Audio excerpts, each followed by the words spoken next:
Subscribe करें हमारे YouTube channel साधना gold को और पाएं वीडियोस सबसे पहले। बेल आइकन दबाना ना भूलें। क्या अब तो ब्राह्मण शराब पी रहे हैं, मीट खा रहे हैं, न चोटी है, न चंदन है, न जनेऊ है। और ये श्राप है गौतम ऋषि का।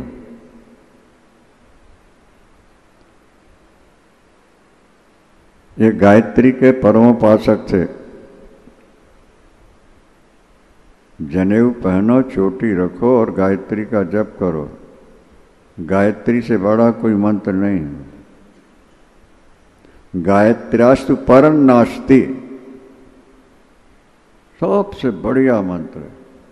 गायत्री शब्द का अर्थ है गायंतम त्रायती थी गायत्री, जो गाने वाले की हर तरफ से रक्षा करे उसका नाम गायत्री। गायत्री। और आजकल के ब्राह्मण सब छोड़ गए। स्थिति यह बनी है कि गौतम जी 14 वर्षों तक वर्षा नहीं हुई, जहाँ तहाँ सब कुछ सूख साख गया है। ये गायत्री के उपासक थे। इन्होंने माँ गायत्री से प्रार्थना की है। उन्होंने एक भिक्षा पात्र जैसे युधिष्ठिर को मिला था पांडवों में वन में, जब तक भोजन न करे द्रौपदी। सुनी सुनाई बातें तो इसमें वो बटलोई मिली है इनको भी। जो संकल्प होगा वही पदार्थ से निकलता रहेगा। लाखों व्यक्तियों को भी भोजन दिया जा सकता है। किया, ले लिया। अब गौतम जी ने आसपास के सब जो ब्राह्मण थोड़े बहुत बचे थे उनको बुला लिया, भाई यहीं रहो, हर चीज आपको उपलब्ध होगी। बड़े सुख से रहने लगे। सैकड़ों हजारों झोपड़ियां बन गई। समाज में कुछ ऐसे लोग होते हैं जो किसी की बढ़ती देख करके ना अंदर से जलने लगते हैं। कुछ समय बाद वर्षा हुई है, चारों तरफ सुकाल हो गया, अनाज पैदा होने लगा। अब ब्राह्मण चाहते हैं कि हम जाएं अपने वहाँ रहें। कल्प भेद है। गौतम जी से कहते हैं, उन्होंने कहा भैया सब कुछ यहाँ है, फिर जाके नया घर बसाओगे, नई चीज़ें बनाओगे, यहीं खाओ पियो और भजन करो।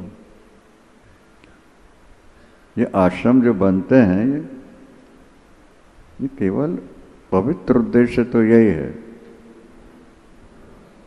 कि आने वाले व्यक्तियों को कष्ट ना हो, गंगा नहाएं, प्रसाद पाएं और बैठ के भजन करते हैं। सामान्य व्यक्ति अपने परिवार की सुख सुविधा का ध्यान देता है, लेकिन जिनकी बुद्धि विशेष हो जाती है वो समाज की सुख सुविधा का ध्यान देने लगता। कुछ ब्राह्मण ऐसे थे जिनमें ईर्ष्या बढ़ गई। इनका इतना नाम हो रहा है, इतनी जय जयकार हो रही है, तो उन लोगों ने उपासना करके सिद्धि प्राप्त की और कहा इनको बदनाम करना है। माया से गाय बना ली। वहाँ तो गणेश जी बनते हैं, यहाँ माया से। और बूढ़ी ठेड़ी गाय बिल्कुल। कन्यादान, गोदान, भूमिदान ये बड़े दान कहलाते हैं। गाय की सेवा सब देवताओं की सेवा कहलाती है। गौतम जी अभी हवन करने के लिए यज्ञशाला में पहुंचे ही थे, एक बूढ़ी सी गाय आ गई कांपती हुई। जब अंदर आने लगे, हाँ हाँ ऐसा किया कि हट जाए, वो होंग होंग करने के गिर गए, मृत्यु। अब वो ब्राह्मण जो ईर्ष्या किए हुए थे वो आ गए सब सामने। उन्होंने कहा कि गोहत्यारे हो। गोहत्या बहुत बड़ा पाप, तुम गोहत्यारे हो। वो ध्यान में बैठ गए, पता लग गया कि सारी करतूत इन ब्राह्मणों की। क्रोध में भर के उन्होंने ब्राह्मणों को श्राप दे दिया,